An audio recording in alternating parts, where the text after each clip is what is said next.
They don't need chains anymore. They don't need prisons or guards or whips. Today's rulers control minds, not with violence, but with ideas. They make you love your cage. They make you defend it. You wake up, work, scroll, sleep, believing you are free. But every thought, every desire, every fear is engineered. Today, you'll learn how power truly works. The 7 levels of psychological control. The hidden system that keeps the rich untouchable and everyone else obedient. For centuries, philosophers have warned us. The most dangerous form of slavery is the one you cannot see. Plato showed it in the allegory of the cave. Prisoners mistaking shadows for truth. Marx called it false consciousness, the illusion that keeps the poor fighting for the rich. And Machiavelli, he perfected it. In The Prince, he revealed how rulers maintain power not by force, but by perception. This isn't about money.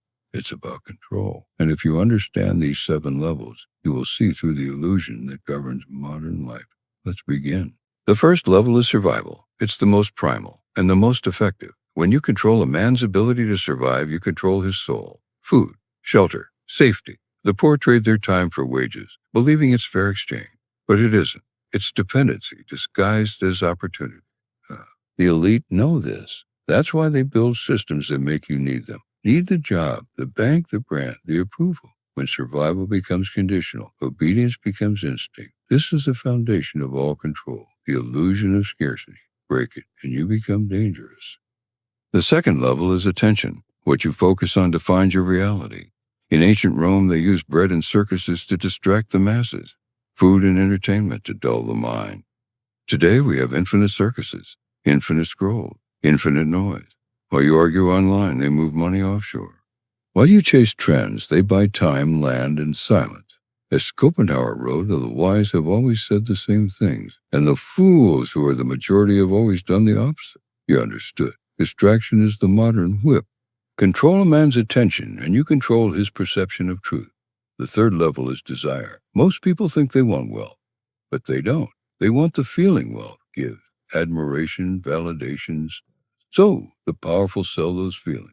They turn desire into profit. Luxury becomes a religion. Advertising becomes scripture. And every product whispers the same lie. You are incomplete. Nietzsche saw it. He warned that when people lose faith in higher values, they worship material ones instead. Desire becomes their god. And when your desires are programmed, you don't need chains. You'll walk yourself into them. The fourth level is belief. Once you shape what people believe, you no longer need to control what they do. Belief systems are the architecture of the mind. Religions, ideologies, even self-help, all can become cages if accepted without question. In The Art of War, Sun Tzu wrote, "The supreme art of war is to subdue the enemy without fighting. Convince your enemy he's already won, or that resistance is impossible, and he will defeat himself." That's what the powerful do. They convince the poor that the system is meritocratic, that anyone can rise, as long as they work harder. It's a comforting lie, because it hides the truth.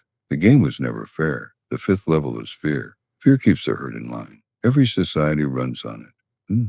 Fear of losing your job, fear of being judged, fear of being irrelevant. Machiavelli asked, "Is it better to be loved or feared?" He answered, "Feared if you cannot be both."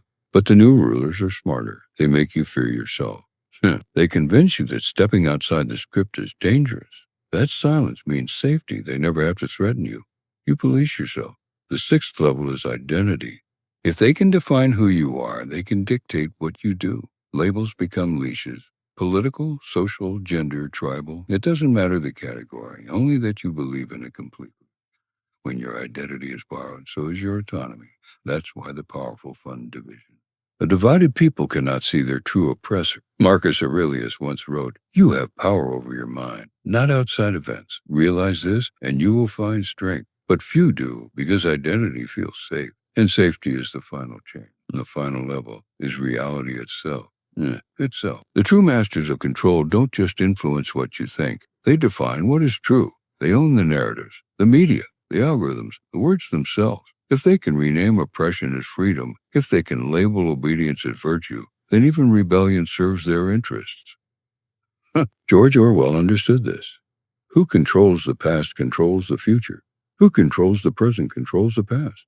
Reality becomes liquid. Truth becomes optional. And perception is the new God. The 7 levels of psychological control are not theory. They are the blueprint of modern power. Survival, attention, desire, belief, fear, identity, reality, each one a layer of illusion, each one a step away from freedom. But the moment you see the pattern, the moment you name the chain, it begins to break. Remember, power is not held, it is perceived, and perception can always be reclaimed. Oh, so question what you fear, detach from what you crave, observe what they tell you is the normal, because freedom doesn't come from rebellion, it comes from awareness. And awareness is the one thing they cannot buy. Subscribe and continue your ascent beyond illusion. The next truth awaits.